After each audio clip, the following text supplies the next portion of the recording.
Stretching 5.5 kilometers into the Arabian Gulf lies the most audacious engineering project the world has ever seen. Palm Jumeirah is so vast it can be seen from space.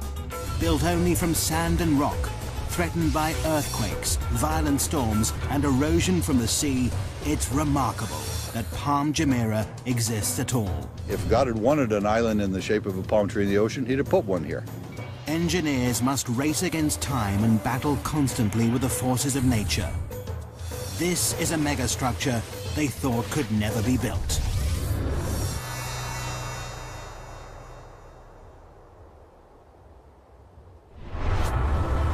August 2001. The Arabian Gulf is a massive activity. Dubai is building one of the biggest man-made islands in the world. Engineers have a daunting task ahead of them because this is a construction like no other. All structures stand in defiance of nature. Most are built from concrete and steel, materials that are artificially strengthened. But this massive island is being constructed out at sea, using only natural materials, sand and rock.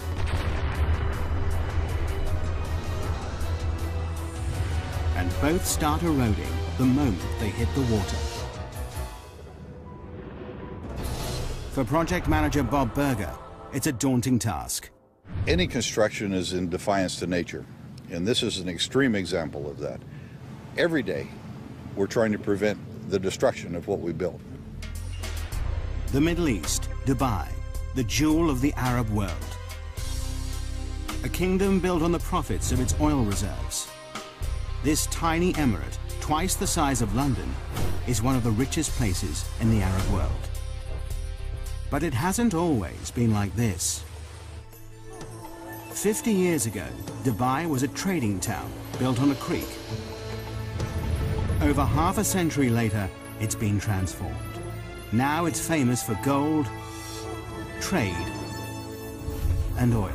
But there's a problem on the horizon. By 2016, the oil will have run out. It'll mean disaster for the economy.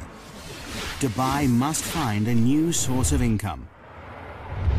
The Crown Prince, Sheikh Mohammed bin Rashid Al Maktoum, has a $2 billion plan to save his country.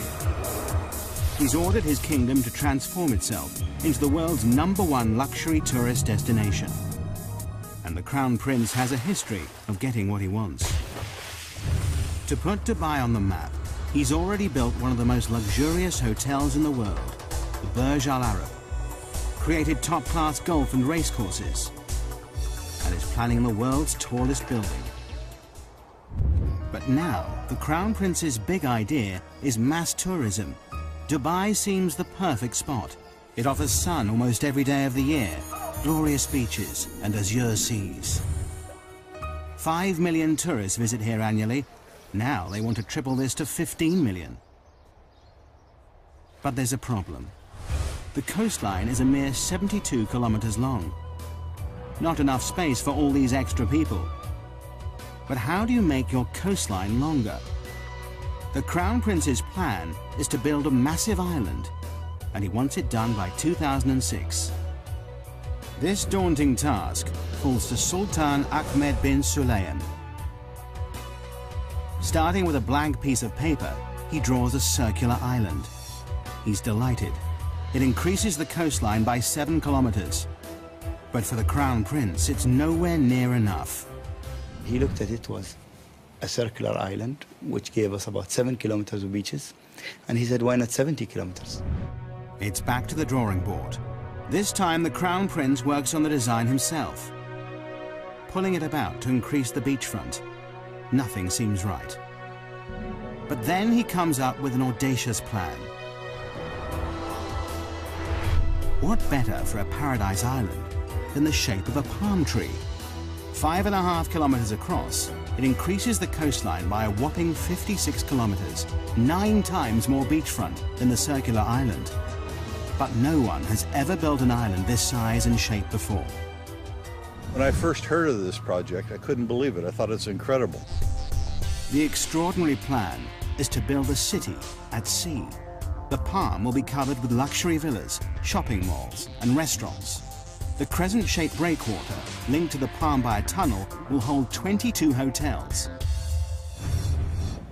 The easiest way to build such a massive structure at sea is to use concrete and steel. But this doesn't fit with the Crown Prince's plans. His idea creates an added challenge. To blend in with its surroundings, the island must be made entirely from natural materials.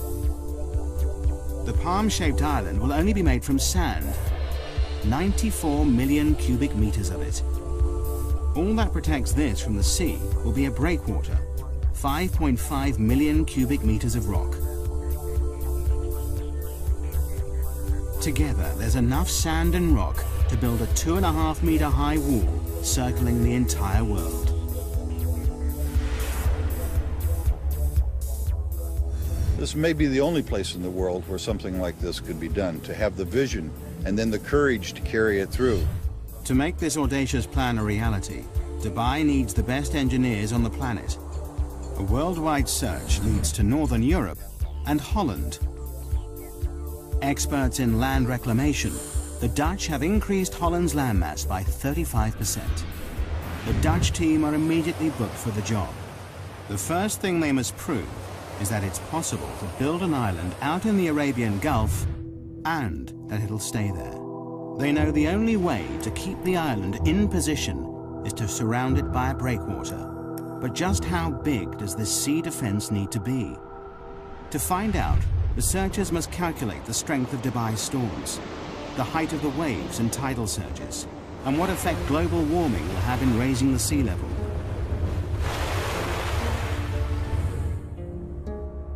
The biggest fear for all coastal engineers are massive freak waves.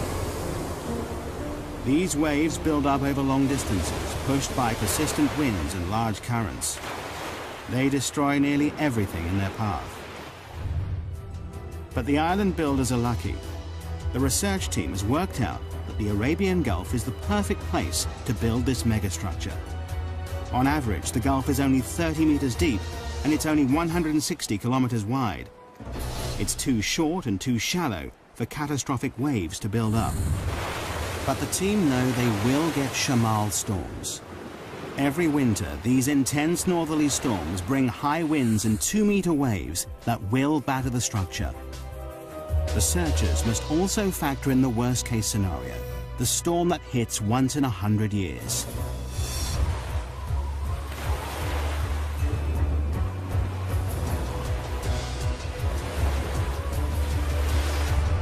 The team do the final calculations. To protect this fragile island, the breakwater must be at least 3 meters high above the waves and 11.5 kilometers long. But just when the engineers thought they were ahead, they're given another challenge. The developers in charge of this megastructure want to start construction immediately, before the research is complete. It's a huge gamble that could come back to bite them. If they haven't got it right, the whole structure might be washed away. As well as starting before they're ready, the engineers must perform a miracle. Normally, a project like this would take 15 years to build, but they must do it in 5. Before work can begin, the engineers must first work out just where this awesome creation should be built. The job falls to one man, project manager Bob Berger. Of course, one of the problems we have working in the sea is that there's no place to put stakes. Don't know where this project is going to go. So what we did, we were requested by His Highness Sheikh Mohammed to know where this island is going to be. We marked off the center of our plot. I stood there, the very first one, right in the edge of the water. My arms down the beach each way, closed my eyes. This is the center line of the project. An engineer puts stakes in that line, and that became the center point of the entire project, just like that. August 2001, the breakwater construction team take to the sea. They've only 2 years to build this massive 11.5 kilometer sea wall. But just as they get started, disaster strikes. September the 11th, 2001. The World Trade Center in New York is attacked in a brutal act of terrorism. Overnight, tourism to the Middle East stops. But work has already started on the Palm Island. Will millions of dollars and months of research all be in vain? September 2001. In the wake of terrorist attacks in the United States, travel abroad halts abruptly. Fear and panic spread. People are too frightened to travel, particularly to the Middle East. It could have disastrous consequences for Dubai's ambitious plans. Work has already begun on building one of the biggest man-made structures in the world. A giant palm-shaped island that'll transform Dubai into a world-class holiday destination. The massive 11.5-kilometer breakwater is under construction. Both the breakwater team and the Palm Island team are assembled to make the dream a reality. But 9/11 throws the plans into turmoil. The 1,200 foreign engineers fear their lives could be in danger. They make contingency plans to leave the country. In the meantime, they're advised not to go into Western hotels and bars. Business slumps. Beaches are empty. Restaurants deserted. No one wants to be here. For 3 months, Dubai grinds to a halt. The sun is setting on the Middle East's tourist industry. But the job must carry on, whatever the political climate. The oil reserves are running out. The Crown Prince stands firm. The developers are now committed to the build. Millions of dollars have been spent hiring the world's top reclamation engineers. They've worked on huge projects, like Hong Kong's Cheplak Kok Airport, Holland's North Sea Wall, and Singapore's Industrial Centre. But no one has reclaimed a structure this size or shape before. By November 2001, the race to build this megastructure is really underway. 9 barges, 15 tugboats, 4 dredgers, 30 heavy land-based machines, and 10 floating cranes are needed to construct the massive seawall. For the breakwater team, their first step in this awesome challenge is to build up the sea floor. 3 massive dredgers take up a thin layer of sand from the barren seabed nearby. Then they dump this sand in a layer up to 7.4 meters thick. This must be done while the sea is at its calmest. To keep it in place, barge loads of rubble are dropped on top of this. This bed of rock will raise the breakwater from 4 meters below sea level to 3 meters above. It's the beginning of the sea defense, without which the island cannot exist. The sloping layers take out the force of the waves as they hit the wall.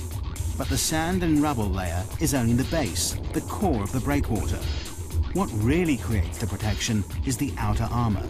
For this, engineers need vast lumps of rock. Each piece of rock weighs up to 6 tons. It's these massive boulders that will protect the fragile island from the destructive force of the sea. But sourcing enough rock is an enormous task.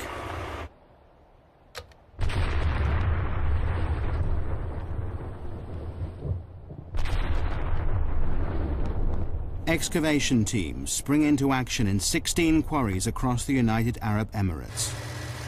The 11.5-kilometer breakwater needs a lot of rock.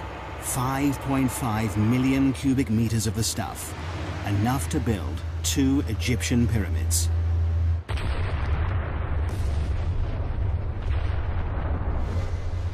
Rock is blasted out of the mountains night and day.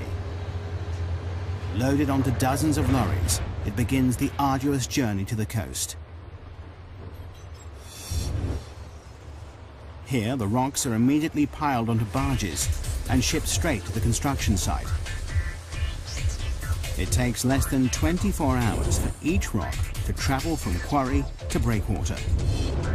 24/7, this floating conveyor belt delivers up to 40,000 tons of rock per day, nearly the same weight as 2 aircraft carriers.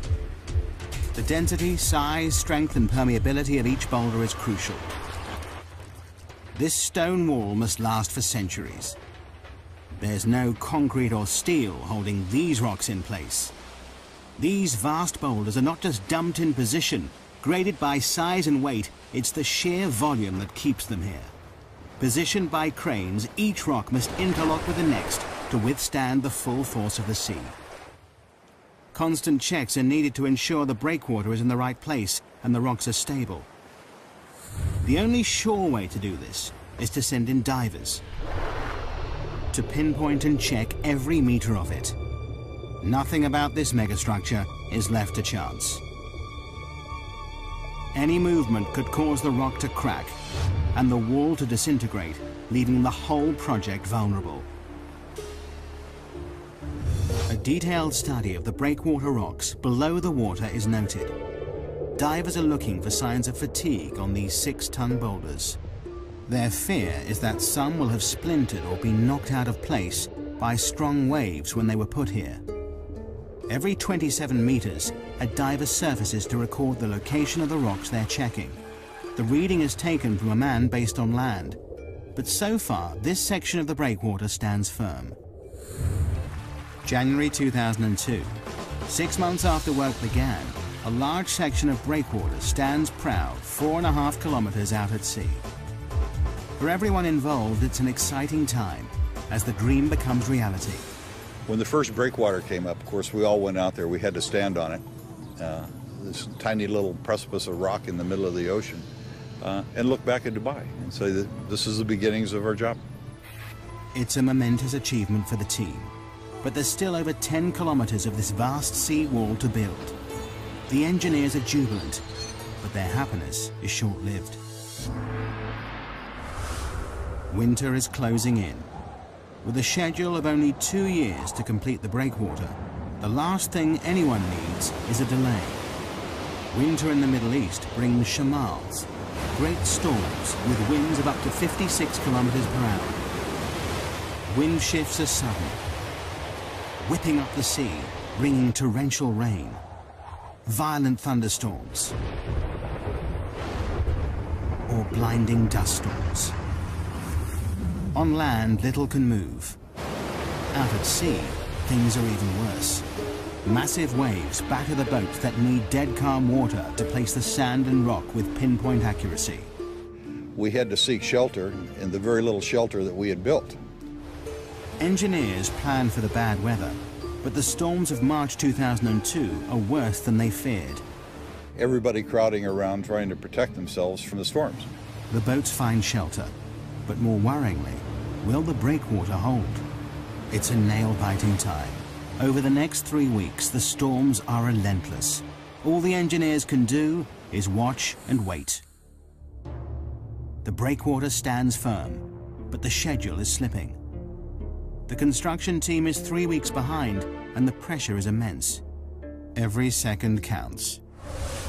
It's vital that the fragile sand island has protection. Only when a 550-meter-long section of breakwater is built can the Palm Island begin to rise above the sea. But the schedule is desperately tight.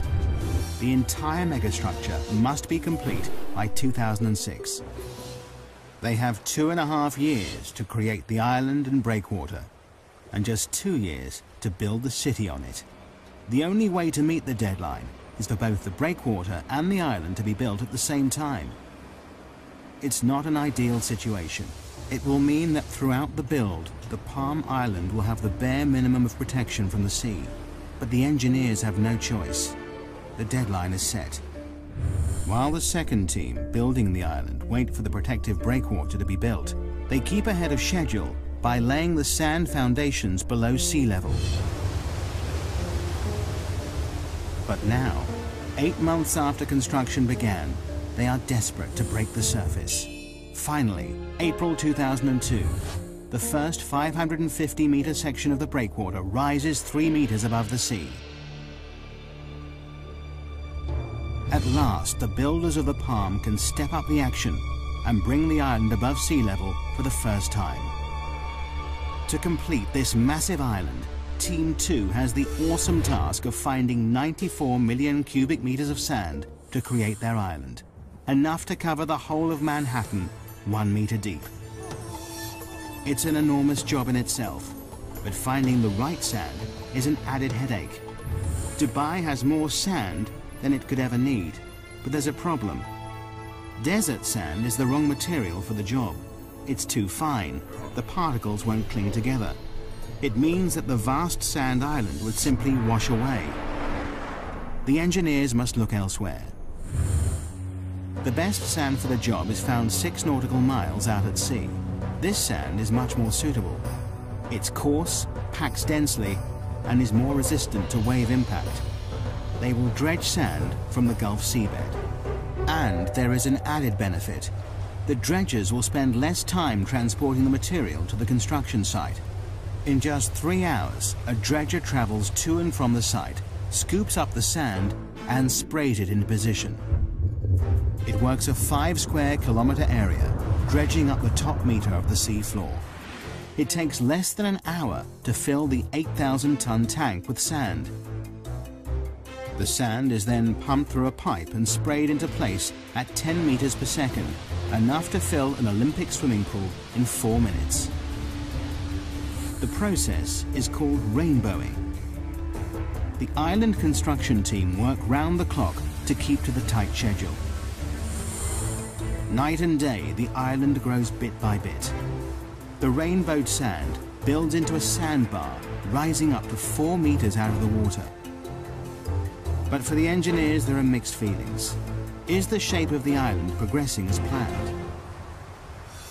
There's great excitement, and there was great anticipation and a little bit of fear. Is it in the right place? With doubt cast over the construction, Dubai has a trick up its sleeve. 676 kilometers up in space. Dubai has access to the only privately owned satellite in the world. It's so powerful, it rivals those of the Russian and US military. The satellite, IKONOS, orbits the Earth, taking pictures that prove the island is totally on track, so far. It also means the Crown Prince can keep a close eye on his pet project. August 2002, a year in, and the island team is ahead of schedule.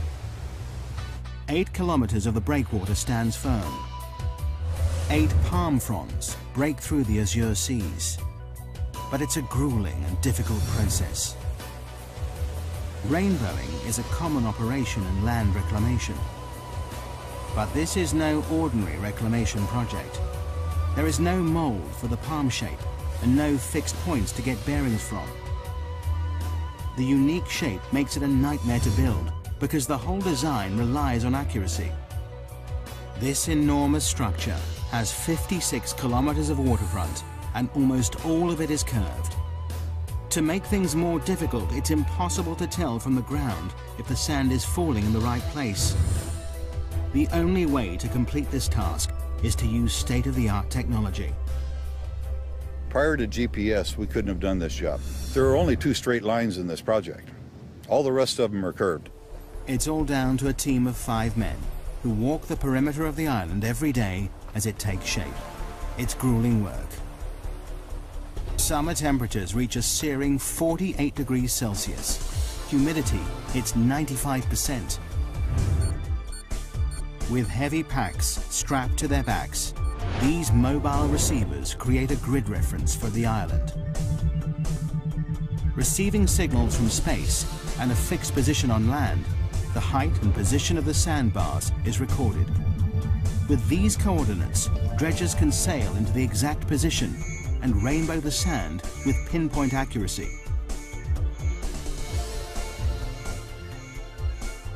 Only by using state-of-the-art GPS technology can this awesome megastructure take shape. As the world watches, the Palm Island becomes a reality. At the same time, faith in this tiny emirate is restored. Post 9/11, Dubai emerges as a safe haven in the Middle East. The beaches fill up again. Business resumes. The Crown Prince's gamble to continue construction has paid off. But there is still a deadline to meet. The island must be built by 2006. Coordination between the 2 teams, one building the breakwater and the other reclaiming the sand island, is crucial. If they don't work in perfect synchronicity, the whole project could be thrown into jeopardy. If the breakwater progressed too quickly, it would cut off access for the reclamation contractor. If the reclamation went too quickly, then it would be at risk for the storms. We couldn't let one get ahead of the other in any way. It's a delicate balance, but a year into the project, and incredibly, work is on schedule. Against all odds, the Palm Island rises above